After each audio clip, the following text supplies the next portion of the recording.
Oh, guys, do you guys ever have trouble with high balls? The ball's too high, you can't swing at it, you can't get the ball in.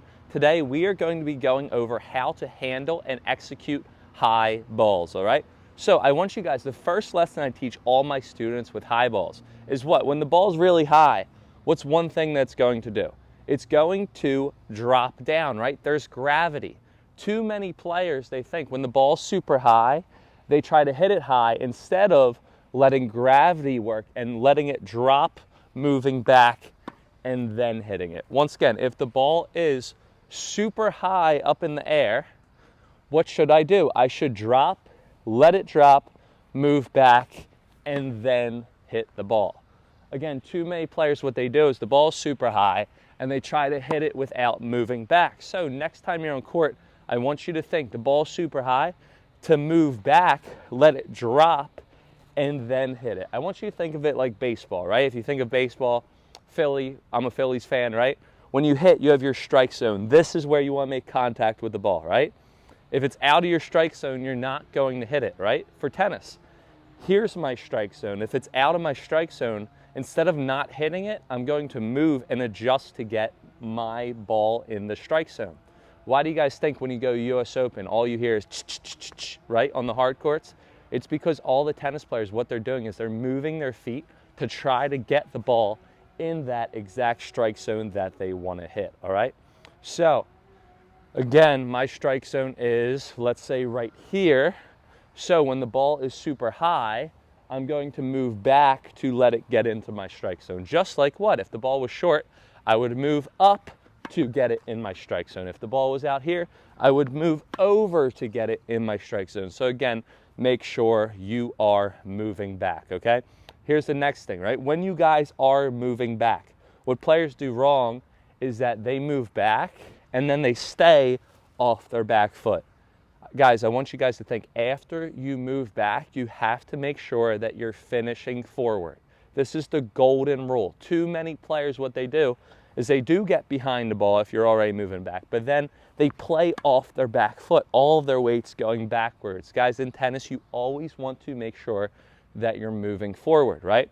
So I want you to think, when you move back, watch what's going to happen, right? So I'm going to turn, get behind the ball, I'm going to move back, and then finish forward with my body weight. Once again, I'm going to turn, I'm going to move back, then I'm going to finish forward, right? I always want to make sure that I'm finishing forward.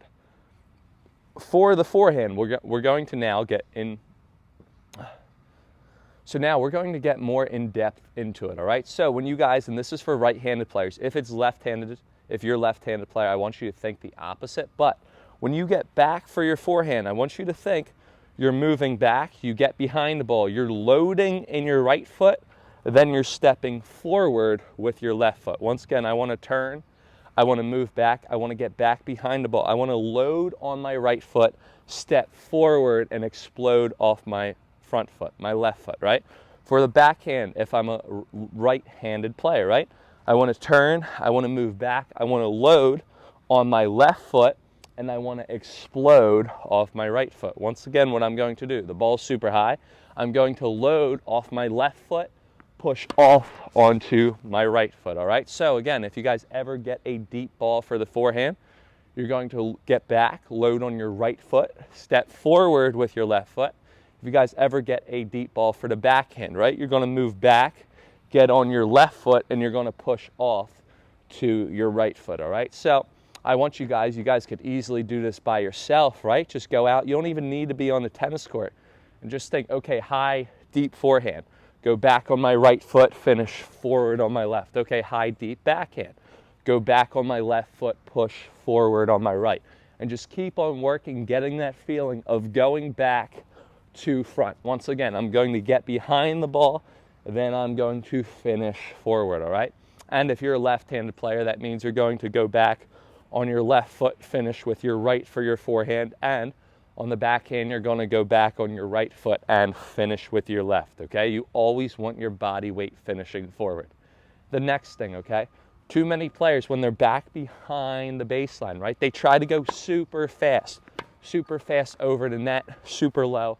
Guys, if you guys are playing a good player, what's that good player going to do? You're so back behind the court.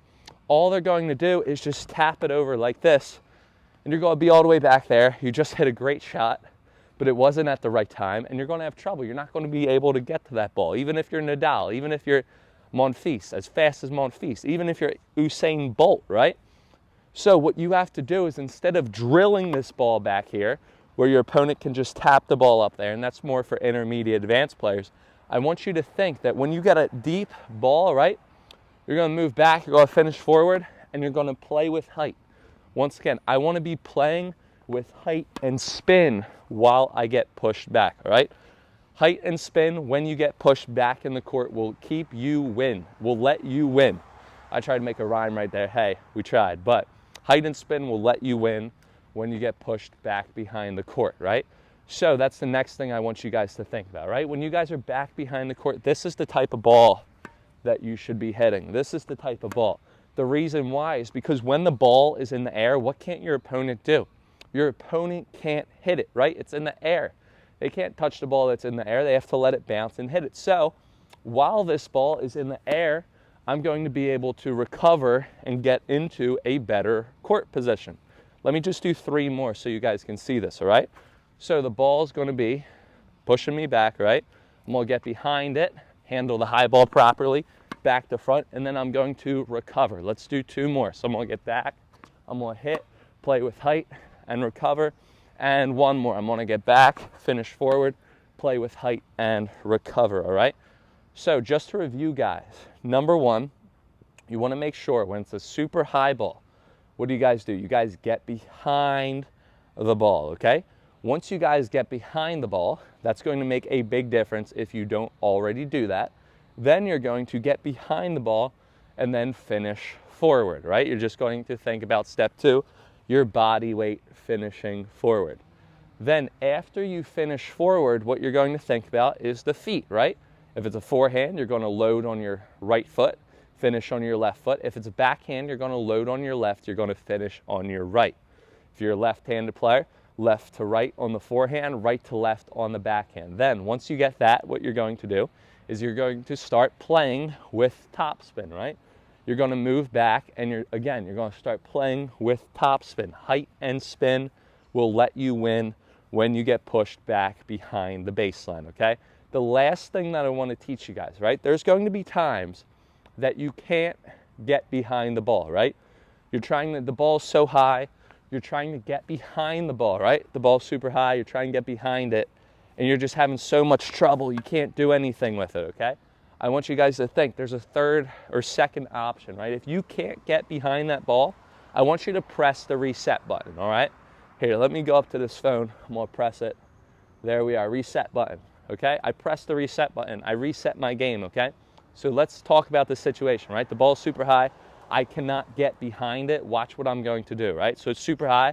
I can't get behind it. I'm going to pop the ball up in the air. All right, again, you do this. It's like a white flag. You can't do anything else. You're caught up. You can't get behind the ball in the proper way. What am I going to do? I'm going to press the reset button, pop the ball up in there, and recover back to the middle of the court. Once again, guys, I want you guys to realize the number 1 rule is when the ball is high up in the air, your opponent can't do anything. They can't touch it, right? Also, since they can't touch it, it's going to allow me to recover. So if you guys ever get a super high ball, you can't do anything with it, just pop it up in the air and recover back to the court, all right? So number 1, again, you have to get behind it. Number 2, think about your footwork. Number 3, make sure you're finishing forward. You're playing with height and spin. And again, if the ball ever catches you off guard, you can't get behind it, which it will happen sometimes, pop it up in the air, press the reset button, and you guys will win more points. Guys, if you guys have any comments or questions, please let me know in the description below. I put my link to my Instagram, guys. Check it out for easy, simple, quick, fast tennis tips. Have a good one, guys, and happy hitting, and handle those high balls well. See ya.